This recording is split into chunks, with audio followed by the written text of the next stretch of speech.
தர்மராஜா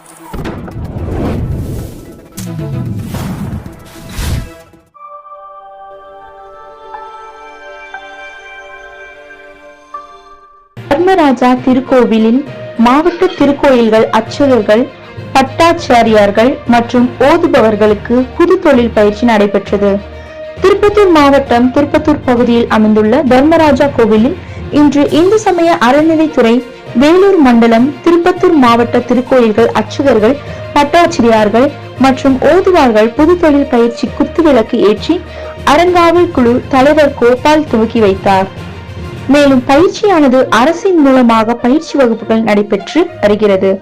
தொடர்ந்து 40 நாட்கள் நடைபெறும் இப்பயிற்சியில் வருகை புரிப்பவர்களுக்கு ஊக்கத்தொகையாக ஒரு நாள் வீதம் 60 ரூபாய் வழங்கப்படும் என தெரிவிக்கிறார்கள்.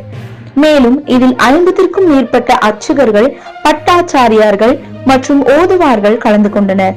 இந்நிகழ்வில் செயல் அலுவலர் ஜெகநாதன், புதுக்கோயில் செயல் அலுவலர் சண்முகம், ஆய்வாளர் நரசிம்மமூர்த்தி, மணி மற்றும் திருப்பத்தூர் தர்மகர்த்தா, திருக்கோயில் அர்ச்சகர்கள், வட்டாட்சியர்கள் மற்றும் ஓதுவார்கள் கலந்து கொண்டு விழாவினை சிறப்பித்தனர்.